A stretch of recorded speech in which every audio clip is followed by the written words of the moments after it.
Hello दोस्तों, स्वागत है आप सभी का। मैं नीरज आप सभी भावी शिक्षकों का स्वागत अभिनंदन करता हूं। फ्रेंड्स, आज हम पर्यावरण का टॉपिक लेकर के आए हैं, जिसमें साथियों हम अंक तंत्र का आज हम पार्ट 2 लेकर के आए हैं। ये साथियों आपकी ईवीएस की क्लास 13वीं है। ठीक है, यहाँ से साथियों आपका 1 नंबर हर एग्जाम में बन जाएगा, चाहे आप टेट की तैयारी कर रहे हो, चाहे सी टेट की, और चाहे DSSB, और चाहे किसी भी शिक्षक भर्ती की आप जो है तैयारी कर रहे हो। तो फ्रेंड्स, चलते हैं और वीडियो को शुरू करते हैं। इससे पहले फ्रेंड्स आपसे रिक्वेस्ट है, यदि आप चैनल को पहली बार विजिट कर रहे हैं तो सब्सक्राइब कर लेंगे, बेल बटन को दबा देंगे। ठीक है, और जो है ये मैटर PDF फॉर्मेट में प्राप्त करने के लिए आप हमारे टेलीग्राम चैनल को ज्वाइन कर लीजिएगा। चलते हैं साथियों और वीडियो को शुरू करते हैं। फ्रेंड्स, आज इसमें हम जानने वाले हैं 2 अंग तंत्रों के बारे में, जैसा कि आपने थंबनेल में देख ही लिया होगा। ठीक है, कि एक हम इसमें देखेंगे मनुष्य के उत्सर्जन तंत्र को, और हम एक इसमें देखेंगे मनुष्य के श्वसन तंत्र को। फ्रेंड्स, चलते हैं और देखते हैं सबसे पहले मनुष्य में उत्सर्जन तंत्र को और उत्सर्जन के बारे में। तो पहले देखते हैं कि उत्सर्जन प्रक्रिया आखिर होती क्या है। तो जिस प्रक्रिया के द्वारा मनुष्य के शरीर से अपशिष्ट पदार्थ बाहर निकलते हैं उसे क्या कहते हैं, हम उत्सर्जन कहा जाता है। ठीक है, और जिन अंगों के द्वारा उत्सर्जन होता है उन्हें उत्सर्जन अंग हम जो है कहते हैं। ठीक है, कौन कौन से हैं उत्सर्जन अंग, उन्हें हम देख लेते हैं। ठीक है, तो मनुष्यों में जो उत्सर्जन अंग है वो गुर्दा, जिसके लिए हम वृक्क, या फिर इसके लिए हम अंग्रेजी में किडनी कहते हैं। ठीक है, फेफड़े, या इनके लिए अंग्रेजी में हम लंग्स कहते हैं। ठीक है, त्वचा, स्किन, और ठीक है यकृत, या फिर इसके लिए हम लीवर बोलते हैं, और मलाशय। ये क्या है, मनुष्य के ये उत्सर्जन अंग हैं। ठीक है, और मनुष्यों में उत्सर्जन मुख्य रूप से जो है यूरिन यानी मूत्र और मल के रूप में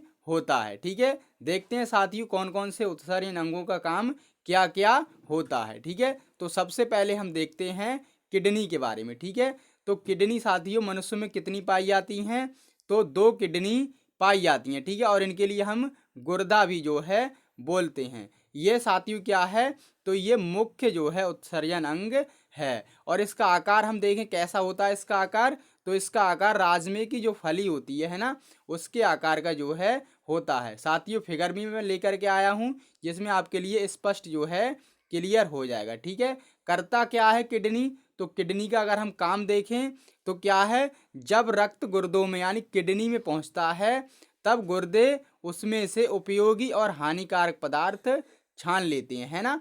यानी कि क्या काम है किडनी का, तो ब्लड का फिल्ट्रेशन। ठीक है, और क्या है, उपयोगी पदार्थ रक्त जो है पुनः अवशोषित कर लेता है, जिनके लिए जो है जरूरी अंगों तक पहुंचाता है। ठीक है, और जो हानिकारक पदार्थ हैं उनके लिए क्या है, जल में घुलकर वो जो है यूरिन यानी मूत्र के रूप में जो है बाहर निकल जाती हैं। ठीक है साथियों, तो इसमें क्या है, जो मुख्य उत्सर्जन अंग हैं वो कौन कौन से हैं, जैसे कि किडनी, ठीक है, मूत्रवाहिनी, और जो है मूत्राशय या फिर मूत्रमार्ग जो है, ये जो है मुख्य उत्सर्जन तंत्र का निर्माण करते हैं। ठीक है, देख लेते हैं किडनी का फिगर। तो ऐसा होता है किडनी का कुछ फिगर। ठीक है साथियों, ये क्या है किडनी का, ये इनसाइड फिगर है। ठीक है, और इसके लिए हम बोलेंगे लेफ्ट किडनी। ठीक है फ्रेंड्स, देखो साथियों क्या है, जो पिछला वीडियो भी मैंने अपलोड किया था उसमें भी मैंने बताया था। ठीक है, अब ये हमारी किधर, तो राइट हैंड साइड में पड़ रही है, लेकिन इसके लिए हम बोलते हैं लेफ्ट किडनी। ठीक है, तो आप ध्यान रखेंगे जब हम शरीर का स्ट्रक्चर पढ़ते हैं तो उसमें हम जो है थोड़ा उल्टा कर देते हैं इसके लिए। ठीक है, और ये हमारे किधर पड़ रही है, तो लेफ्ट में। ठीक है, और इसके लिए हम बोलते हैं राइट किडनी। ठीक है, और ये राइट किडनी का जो है बाहरी दृश्य आप जो है देख रहे हैं। ठीक है, ये है आपकी जो है ये वाली जो ये दिख रही है आपके लिए, है ना, ये क्या है, आर्टरी, जिसके लिए हम धमनी बोलते हैं। और मैंने आपको पिछली वीडियो में जो धमनी और शिराएं हैं उनके लिए अच्छी तरीके से बताया था। ठीक है, धमनियों में कैसा रक्त बहता है, तो शुद्ध रक्त, और जो कौन सी शिराएं होती हैं उनमें जो है अशुद्ध रक्त बहता है। और ये आप देख रहे हैं ये जो है शिरा है। ठीक है साथियों, ये क्या है, शिरा है। ठीक है, तो फ्रेंड्स ये आपने देखा किडनी का फिगर, है ना। तो किडनी के बारे में जो इम्पोर्टेंट फैक्ट हैं हम उनके लिए और देख लेते हैं। ठीक है, तो किडनी साथियों क्या है, एक दिन में 180 लीटर ब्लड के लिए फिल्टर कर सकती है। कितना, एक दिन में 180 लीटर ब्लड के लिए फिल्टर जो है क्या है कर सकती है। ठीक है, और साथियों क्या है, ये किडनी जो है जो यानी कि यूरिन बनाती है ना, मूत्र, यूरिन इसके लिए हम बोलते हैं, ठीक है। और यूरिन का कितना निर्माण ये कर सकती है किडनी, तो यूरिन का निर्माण कर सकती है ये एक दिन में कितना, तो 1.5 लीटर, ठीक है। आप याद रखेंगे साथियों, ये जो जो फैक्ट जो हैं ये आप नोट कर लें और इन्हें ध्यान भी रखना, ये क्वेश्चन में जो है आपसे सीधे सीधे पेपर में पूछे जाते हैं, ठीक है।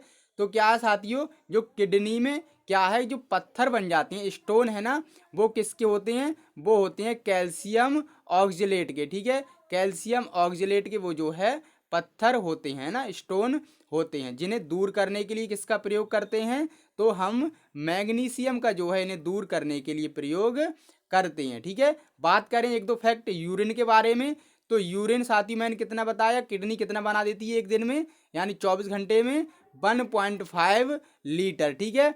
और यूरिन का जो पीला रंग होता है वो किसके कारण होता है, वो जो है आपका यूरोक्रोम के कारण जो है पीला रंग होता है, ठीक है। किसके कारण, यूरोक्रोम के कारण, ठीक है, पीला रंग होता है। और साथियों क्या है, जो यूरिन है उसमें साथियों क्या है, जो स्मेल आती है ना, जो गंध होती है वो किसकी, वो जो है क्रिएटिन की गंध होती है, ठीक है। क्रिएटिन की वो जो है गंध होती है, ठीक है। और साथियों एक फैक्ट और है कि जो है यूरिन का यानी मूत्र का जो पीएच मान होता है वो कितना होता है, पीएच मान, तो पीएच मान साथियों आप याद रखेंगे, इसका पीएच मान 6 होता है, ठीक है। तो जो इंपॉर्टेंट फैक्ट मैंने आपको यहाँ पर बताए हैं उन्हें आप जो है नोट कर लें, ठीक है। आगे चलते हैं साथियों, एक एक चीज़ और है इसमें, वो भी मैं आपको बता दूं, जो किडनी में जो सेल्स पाई जाती हैं ना, यानी किडनी जिन सेल्स कोशिकाओं के द्वारा बनी होती है उनके लिए हम क्या बोलते हैं, नेफ्रॉन, ठीक है। नेफ्रॉन उनके लिए बोला जाता है। और साथियों नेफ्रॉन जो है किडनी में पाई जाती हैं सेल्स है ना, कोशिकाएं, और किडनी के अध्ययन के लिए हम क्या बोलते हैं, तो नेफ्रोलॉजी किडनी के अध्ययन के लिए बोला जाता है, ठीक है। अब ये इंपॉर्टेंट फैक्ट आप नोट कर लें और जो है याद भी कर लें, ठीक है। आगे देख लेते हैं हम लंग्स के बारे में, ठीक है। ये जो है अगला उत्सर्जन अंग है, ठीक है। तो मनुष्य में कुल कितने लंग्स पाए जाते हैं यानी फेफड़े पाए जाते हैं, तो 2 आप याद रखेंगे, ठीक है, 2 फेफड़े पाए जाते हैं। और फेफड़ों से कौन सी गैस निकलती है, तो कार्बन डाई गैस, और साथियों क्या है ये अपशिष्ट के रूप में, और N2 गैस जो है ना, नाइट्रोजन, ये जो है अपशिष्ट के रूप में बाहर निकलते हैं, किससे, लंग्स के द्वारा, ठीक है। त्वचा, त्वचा हमारी क्या काम करती है, तो त्वचा से साथियों पसीने के रूप में जो अपशिष्ट पदार्थ होते हैं वो बाहर निकलते हैं। और पसीने में कौन कौन से तत्व होते हैं, तो आपका जल, पानी, ठीक है, और लवण यानी कि नमक जो है बाहर निकलते हैं। और इनका स्वाद साथियों कैसा होता है, लवण के कारण जो है इसका स्वाद नमकीनी जो है किसका, पसीने का जो है होता है, ठीक है साथियों। आगे चलते हैं, देख लेते हैं लीवर के बारे में, ठीक है। तो लीवर साथियों क्या है, ये मनुष्य में साथियों एक लीवर पाया जाता है, ठीक है, इसके लिए क्या बोलते हैं, लीवर हम, ठीक है। लीवर क्या करता है साथियों, तो लीवर जो है अमीनो एसिड और अमोनिया को यूरिया में बदल देता है, और उसके बाद यूरिया जो है किसमें, तो आपके यूरिन, मूत्र में जो है बदल जाता है और बाहर जो है निकल जाता है, ठीक है। आगे देखते हैं हम मलाशय के बारे में, मलाशय का क्या काम है, तो फ्रेंड्स ये क्या करता है, जब जो है बड़ी आंत से है ना, बड़ी आंत से भोजन के जो रूप है यानी कि क्या है, भोजन से जो यानी कि जो जो आवश्यक तत्व हैं उनके लिए जो है अवशोषित कर लेता है, और बाद में जो अपचा भोजन होता है ना, वो जो है आपका जो है मनुष्य के मलाशय में जो है इकट्ठा हो जाता है ना, जो अपचा भोजन होता है, जो यानी कि जो आवश्यक तत्व हैं उन्हें अवशोषित करने के बाद, है ना। और क्या है ये अपचा भोजन कुछ समय बाद जो है मल के रूप में शरीर से बाहर निकल जाता है, किसके द्वारा, तो एनस के द्वारा, आप जो है याद रखेंगे एनस, ठीक है, गुदा द्वार इसके लिए हम हिंदी में बोलते हैं, ठीक है फ्रेंड्स। आगे देख लेते हैं फ्रेंड्स अब हम मनुष्य में श्वसन के बारे में, ठीक है, कि मनुष्य में आखिर श्वसन क्या है, ठीक है। तो सांस लेना ही वास्तव में क्या है, अगर आप हम जो है नॉर्मल बात में समझे तो सांस लेना है ना, वही क्या है, श्वसन, ठीक है। देख लेते हैं इसके बारे में, और जो बायोलॉजिकल फैक्ट है वो क्या है, कि श्वसन वह प्रक्रिया है जिसको द्वारा भोजन से ऊर्जा प्राप्त होती है ना। और श्वास में क्या, सांस लेना, और श्वसन का ही एक भाग है ना, सांस लेना, ठीक है, श्वसन का एक भाग है, जैसे मैंने आपको बताया, ठीक है। जब मनुष्य सांस लेता है तब वह ऑक्सीजन गैस अंदर लेता है, और ऑक्सीजन गैस जो है भोजन को ऊर्जा में बदल देती है, और ऊर्जा निर्माण में जो है दौरान क्या है, कार्बन डाइऑक्साइड का निर्माण होता है, जो मनुष्य जो है सांस के रूप में बाहर छोड़ देता है, शरीर से बाहर निकाल देता है, किसके लिए?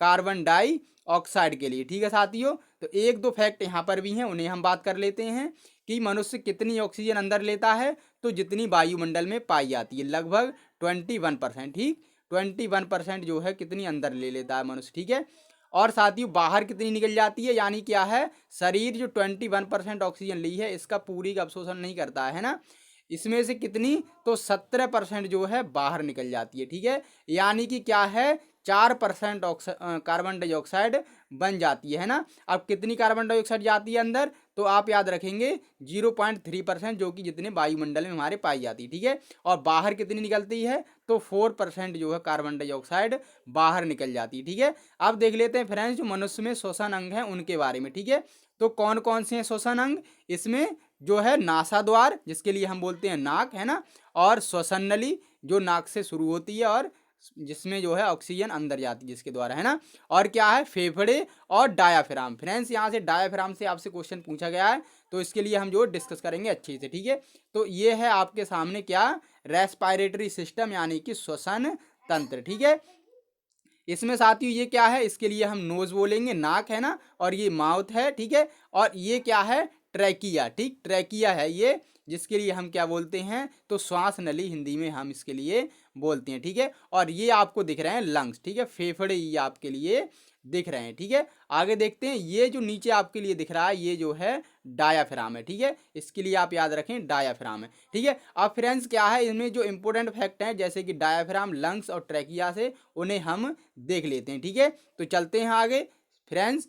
जैसा कि आपको पता है, यदि आपको वीडियो पसंद आई हो तो लाइक जरूर करें। ठीक है, तो आगे देखते हैं हम नासा द्वार के। ठीक है, यानी कि नाक, नोज के बारे में हम जो है देख रहे हैं। ठीक है, क्या है, मनुष्य नाक से सांस लेता है और छोड़ता है ना, नाक के द्वारा। नाक में मौजूद जो वाल होते हैं, है ना, चिकने पदार्थ घुल जाते हैं उसमें। ठीक है, जो पदार्थ उसमें जो है पाया जाता है, चिकना पदार्थ, उसमें जो है बालू के कण जो है ना, धूल के कण, वो जो है घुल जाते हैं। ठीक है, और शरीर में घुसने नहीं देता है, कौन, जो चिकना पदार्थ है। ठीक है साथियों, आगे देख लेते हैं हम फेफड़ों के बारे में। ठीक है, लंग्स के बारे में हम देख लेते हैं। तो क्या है, लंग्स में ऑक्सीजन रक्त में मिल जाती है और कार्बन डाइऑक्साइड जो है बाहर जो है निकल जाती है, किससे, फेफड़ों से। ठीक है, आगे हम देख लेते हैं जो है डायाफ्राम क्या होता है। ठीक है, तो साथियों क्या है डायाफ्राम, इसके लिए हम मध्य पट के नाम से भी जानते हैं। ठीक है, तो जब डायाफ्राम नीचे की ओर जाता है, ठीक है, तब फेफड़ों में वायु यानी कि ऑक्सीजन भर जाती है, और जब डायाफ्राम अपनी जगह आ जाता है तब क्या होता है, फेफड़ों से जो वायु यानी कि कार्बन डाइऑक्साइड है ना, जब मनुष्य बाहर के लिए सांस छोड़ता है तब कौन सी बन जाती है, वो कार्बन डाइऑक्साइड। ठीक है, तो क्या है, वह जो है बाहर जो है निकल जाती है जब डायाफ्राम अपनी जगह आ जाता है। तो साथियों मैं आपको बताऊं, ये जो फैक्ट है ना, ये आपसे सीधे सीधे सीटेट में पूछा गया कि डायाफ्राम जब नीचे आता है तब क्या होता है, और डायाफ्राम जब अपनी जगह आ जाता है तब क्या होता है। ठीक है, तो आप जो है इसके लिए याद रखेंगे।